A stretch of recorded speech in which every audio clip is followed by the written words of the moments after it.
Good morning, good afternoon, and welcome back to another episode of Next Episode Please. I'm Louis Libertor, I'm Eilena Sargent. And I'm Aubrey Pointek. and today we are taking a little bit of a different approach for our episode. We have a very special guest joining us today, Hector Corante. Hector, thank you for being here today. My pleasure. Good being here.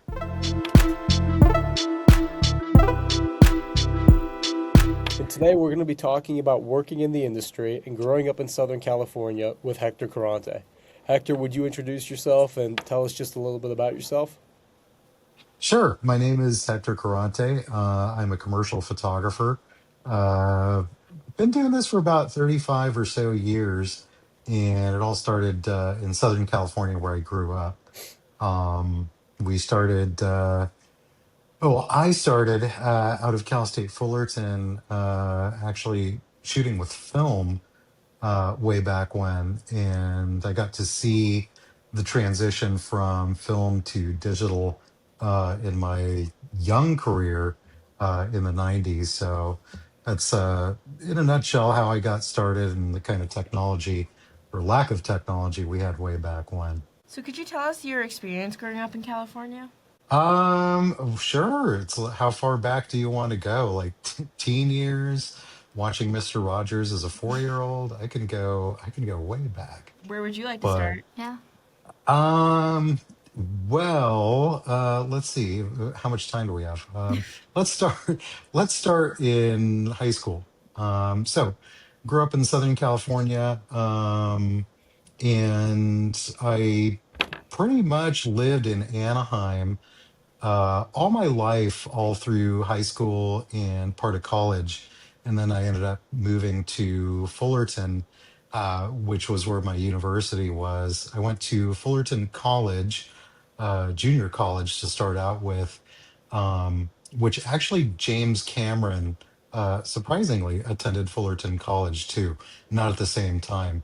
But after I finished that, went to Cal State Fullerton, and I lived in Fullerton. I lived in parts of LA. I lived all over, wherever basically there was work, and I can't complain. I mean, living in Pennsylvania, it's definitely different. We had perfect weather, green grass all year long, no real fall. And there goes my camera. And basically, yeah, we always thought the grass was greener on the other side growing up, which is kind of odd to think about it. I mean, now that I live in Pennsylvania, we always thought Southern California sucked, which I don't understand now. But we had the beach. It's like we would go with friends multiple times a week to go hang out in Newport Beach and Balboa, Huntington. All the Orange County beaches. But yeah, I mean, it was a great childhood, great experience through college. Like I said, college was a good time. It was, as you guys, my hosts, are experiencing now. A lot of learning, a lot of networking with a lot of people that were also in photography that graduated my program. And the nice thing was that a lot of us kept in touch. Not a lot of us actually went into the professional world of photography, but the few of us that did kept in touch. And crazy to think, it's like I look at my gray hair now on camera, and all of us had black hair and long hair, as some of you guys have seen from my wonderful pictures on Fizz. Um, but yeah, it was great growing up out there. I definitely can't complain. Um, and the transition to Pennsylvania was definitely different, but I had to go where work was. And through commercial work, doing commercial still work, I picked up a lot of catalog style photography and basically followed wherever the work was. And a lot of it was doing this kind of like small product stuff that we actually ended up getting a client in Pennsylvania. That's what kind of brought me out here. So we did catalogs. It branched into lifestyle stuff, and that branched into fashion photography. You guys probably know I did a little architectural photography way back when I was younger. So I've done a lot of different aspects of commercial still work, but it all started in Southern California. It's like I uh, went on from my internship at Cal State Fullerton to assisting commercial photographers all throughout Los Angeles, Orange County, and San Diego. And that's really what primed me for the business and got me more business savvy and landed me a lot of work. And again, with networking, like I said, we networked with friends in college. Through a lot of these photography gigs, I networked a lot, got a lot of good references, good clients, plenty of work. I mean, I definitely can't complain. I think I'm blessed to have had like a successful career because I know it's a struggle for a lot, but I definitely don't have complaints. You know, it's like it took me pretty far. Surprisingly, whoops, there goes a camera. Surprisingly, I basically went against my dad's dream of me becoming an engineer. He said I would never make money in photography, but here I am. It Look seemed at to you work now. out. So look, look at me now. I made it all the way to Pennsylvania. Woo. But yeah, that's me in a nutshell. What Yeah. originally got you into photography and made you realize that's what you wanted to do with your life? Uh Funny you say that because actually someone just asked me that recently. When I was at Fullerton College, this was right out of high school. Um I was following engineering. I wanted to keep, mom and dad happy, and I hated it. I hated math. It was boring. And we didn't have advisors like you guys do now in college. We had like, I think they were more like career coaches. That was essentially what they were. But we didn't have to have an advisor. It was just kind of voluntary. So I went to an advisor and or a career coach, and I said, I hate what I'm doing. It's like I don't even know why I'm in college. And she actually asked, what do you like to do for fun? Which was kind of interesting. And at the time, again, just graduating from high school, I was on the yearbook staff, both in high school and in junior high. And I took a lot of pictures, black and white film. And I said I like taking pictures. That's what I like to do for fun. And again, growing up in the Southland, I was out at the beaches taking pictures of sunsets, taking pictures of landscape, along the beach. And I love that. So she actually directed me to take a couple of photography classes at Fullerton College and talk to, still remember his name, Professor DeVito, not Danny, different DeVito, but he was a great instrument in inspiring me to pursue a career in photography. Because again, I didn't know that you could do this for work. And he said, "Oh, sure, it's like you could do like at the time he said like catalog stuff, and we had stuff like the Sears catalog. We didn't have, it was like a book that was about that thick with like 700 pages of, well, garbage that Sears sells. But he was kind of like saying that you could do a lot of work doing that, and that in Southern California there was actually demand for commercial photographers. So it kind of like opened my eyes to that. So I continued at Fullerton College, and then followed the, what do they call it, communications with a sequence in photography. That's what my university called the degree. Hmm. Um, so I decided it's like, yeah, let me get a 4-year degree in this and see where it takes me. But it was that. It was what started me was I didn't want to be an engineer, and I basically just asked around and being in school, just asked like people that work there and talked to teachers and asked, it's like, can I really do this for a living? Because I hate engineering and I hate math.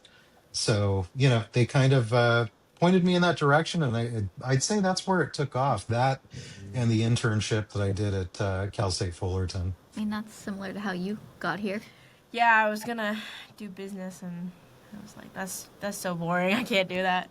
But you were Very talking boring. about, yeah, you were talking about connections earlier. What would your advice be on how to find those connections and how to keep them?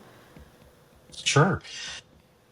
Well, the industry is kind of interesting. It's no matter the metropolitan area you're in. Now, remember, it's like starting in Southern California, that's a big place. I think the LA basin, which is all the metropolitan areas of Orange County, LA County, San Diego, it's like I think there's like close to 16 million people or so out there. Um, so even though there's that many people, it's like a small community of like professionals in advertising. So I went to when I was out there, I went to a couple of like awards programs for different kinds of media related things. There were like we have those here actually in Pittsburgh too, like AIGA, which is for designers and people in agencies. But I went to things like that just to like kind of see the work and kind of experience that. But the hands-on networking was by me working for other photographers because that's where I really met um, other photo assistants that were about the same age as me in my early 20s. I met people from ad agencies in Southern California and LA and Orange County. Um, I met marketing people from different kinds of companies we worked for, whether it was grocery store companies or clothing retailers or whatever. I met marketing people all throughout. And I'm, you guys know, it's like I basically can't stop talking. So I met these people on a lot of these jobs and they'd ask, it's like, oh, where are you from? Whatever. And you just kind of spark like conversation with these folks and just be pleasant with them. And some of them would remember me. Some of them, when their photographer wasn't available, would contact me, get a hold of me, and have me shoot jobs. But I mean, that's mostly how the network or networking kind of worked. Because remember, um, I came from an age where we didn't have websites, we didn't have social media. We had a phone. That's basically all we had. So a lot of it was like phone calls, just leaving people phone numbers with business cards, what have you. But you know, again, it's like just meeting people on jobs. Like when I went from internship to actual like career style work, it's just meeting, shaking hands with people, staying in touch. And then of course now, like jumping forward, it's like I still do the same thing. I join people's social media, LinkedIn, all that fun stuff to kind of like stay in touch and kind of be present because I think all of us need to be present in the eyes of people that could potentially like give you work. So that's Would you mostly say how. like the networking now is easier with social media and stuff, or does that kind of make it harder? So yes and no. So this is totally my take, but I think that social media now has kind of opened doors that we didn't have before. Like I said, we just had a telephone. Now everybody's got social media, but I feel like everyone kind of gets lost in the mix because it's like, yeah, you network and you friend people and stuff like that. But I think that we all have so many contacts in social media, and depending on if you're influencer status or something like that, you've got thousands, if not tens of thousands or hundreds of thousands of contacts. I guess if you're an influencer, you basically don't need an income through the business. You just keep doing your web stuff. But for photographers, it's like I think that it helped. Yes, I think you somewhat get lost in it as well. But part of it is again like being present. Part of it is like continuing communication through social media. So you may have like contacts or people you met. I would just like, what I do sometimes, it's like I'll send an article to a marketing person or something like that. Oh, I read this about, whatever. Just thinking about you. It's like, give it a read. Hope we can catch up, grab coffee, whatever. So it's like that kind of stuff. You still have to like work the room a bit, um, because it doesn't do it for you. I guess it never did in the past either, but that's my like take on how you could make social media work for you now. So you talked about you lived multiple places in California. So out Mhm. of all the places you lived, which one was your favorite? And if you were to move back to Southern California, where would you pick to move back to? Oh man, so many places. Well, I lived close to, I guess it was technically La Habra, which is it's by Cerritos. It's kind of like LA out there. That was awful. I lived in, let me go through the awful places to not live in. I lived in Corona, which is Riverside County, for a hot minute. That was truly a mistake, because it smelled like cow shit and was always smoggy. I think the nicest places I lived was the city of Orange, that's in Orange County, because where I lived in Orange, it was close enough to the beach. It was probably 15-20 minute drive down the 55 freeway to get to like Newport, Costa Mesa. And that was fun because Orange, if you're from Orange County or even LA and you know Orange, Orange is kind of like a neat little community. The center part of it, the Orange Circle, was actually in a Tom Hanks movie. I don't remember which one, to be honest, but it's got that little home. It might have been Forrest Gump. I don't even remember, but it's got that homey little like small town feel. Hmm. So that I kind of liked when I lived in Orange. When I lived in Anaheim, and that's where I grew up, that was right by Disneyland. It was a little touristy. So it was like, it's like I like it. Don't get me wrong, because I grew up there, and the old parts of Anaheim are actually pretty cool. Hmm. But yeah, I would say it's Orange because that seemed to be like least traffic, nice homey feel, close to everything. It wasn't too close to like downtown LA, but you could still get to downtown from there like in 45 minutes to an hour, Hmm. depending on traffic. Hmm. But yeah, Orange seemed to be central, so I'd say it would be City of Orange. If I could do a dream place, it would probably be like Laguna Beach, like off of a cliff. But I don't happen to have $10 million in my left pocket, so I can't afford that house. But yeah, I mean, beaches. If you guys have ever been, they're beautiful. They're incredible. The Pacific is absolutely amazing. Hmm. You got to have some money if you want to live like right on the ocean. It's like Yeah. it is not cheap. Hmm. No. I guess I want to be able to retire. what would be like your biggest like change or like shock going coming from like California to Pittsburgh? Snow. Next question. Um, the cold was it's not that it was a mystery, but that was like an adjustment for Hmm. sure. Um, I think one of the interesting things that I learned is that Pittsburgh wasn't, and again, this is from a West Coaster. The only thing I knew about Pittsburgh was what I saw in history books. And history books for us, because we're not from the Rust Belt, we're not from Pennsylvania. History books show Pittsburgh is steel and industrial revolution and smoke and smog and on and on and on. So when the first gig happened in Pittsburgh and the person I was going to go shoot with was like, "Hey, aren't you excited to go to Pittsburgh?" I was like, "Not really," because I didn't know it.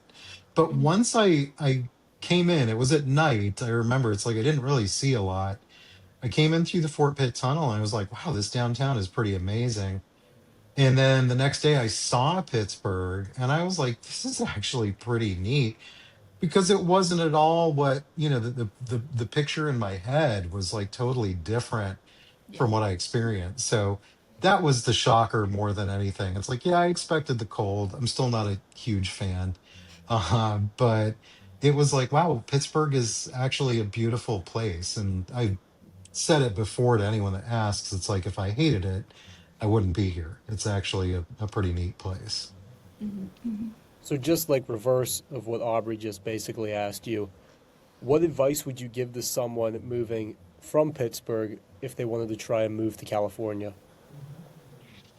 I've given this advice actually. So my advice is to definitely do it. Take the chance because you don't know.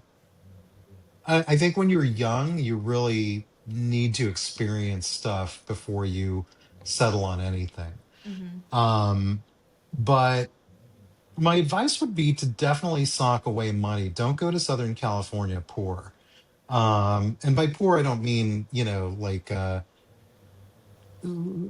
penniless and living on the beach. It's like, I'm just saying, it's like sock away enough money so you have like money to pay like first and last month's rent, money to fall back on if you can't get work right away.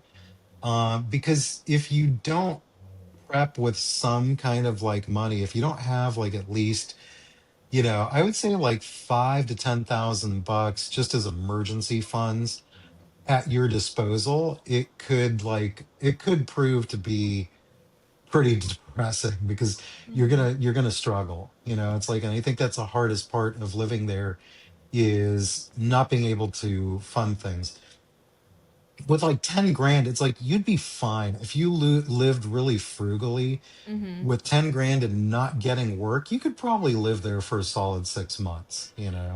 But projecting that you would get some kind of work, even if it's waiting on tables or something like that, it's like you could do pretty well if you know cheap places to live, if you know cheap food to get, if you do a lot of your own like cooking Yeah. and stuff like that, you could save a ton of money because California is a mixed bag. It could be a really expensive lifestyle, or it could be something that, if you carefully, spend your money, it's like you could pull it off. But definitely have some kind of money socked away before you go, and then ask me where all the cheap apartments are that don't have cockroaches, Yeah. and you should be fine. Well, to wrap this up, one question I had was when you look back on it all, do you have any regrets, things you wish you did, things you might change, or do you all think it worked out the way it was supposed to?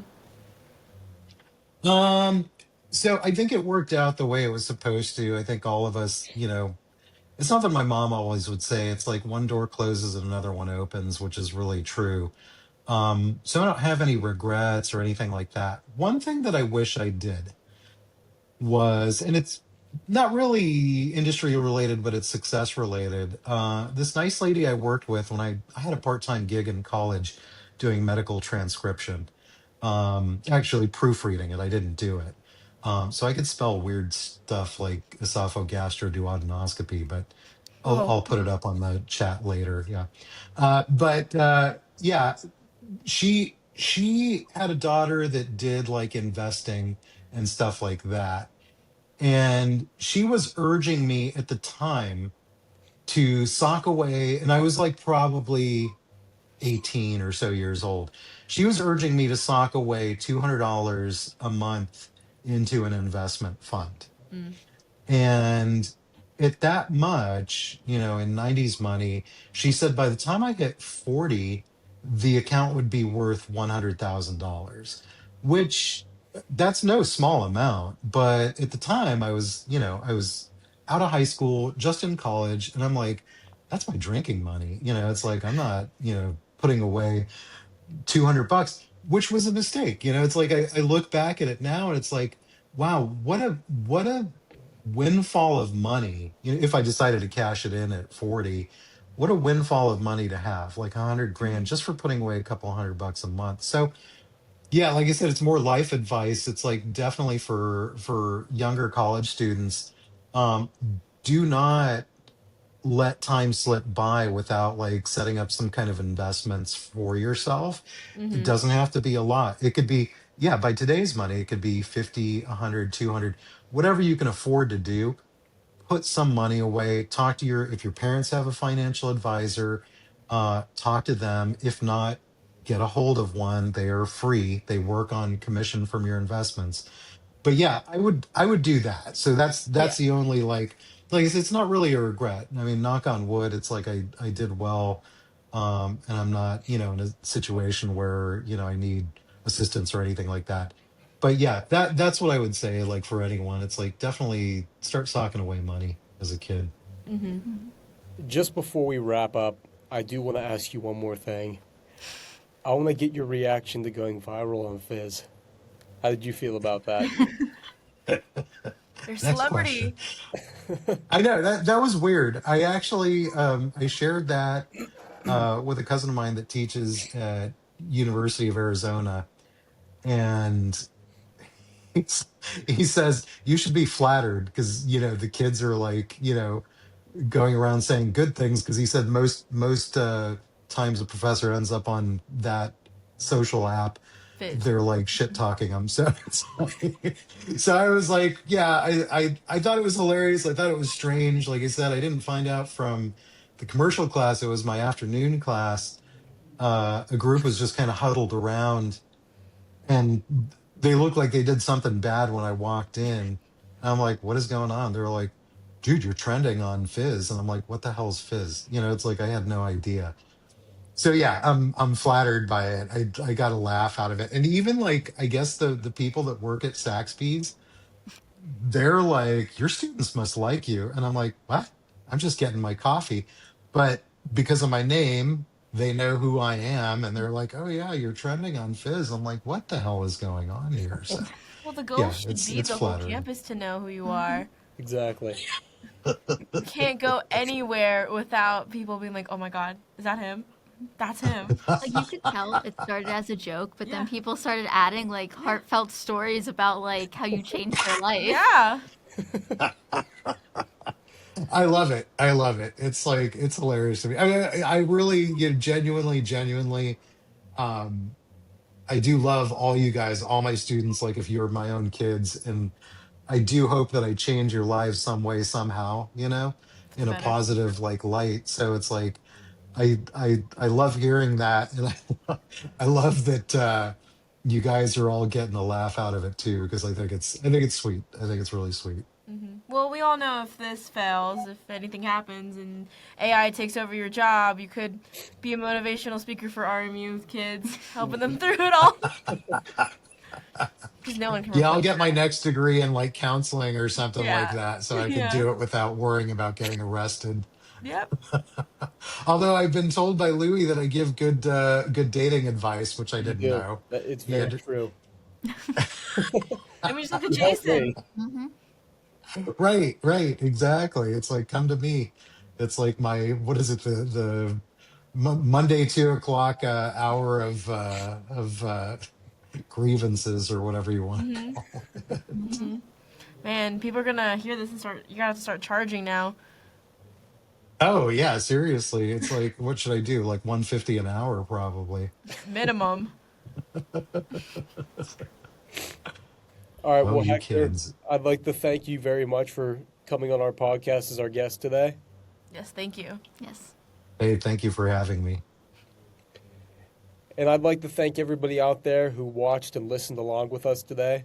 You can find our socials on TikTok, Instagram, and YouTube at Next Episode Please. And until next time, goodbye and thank you for watching.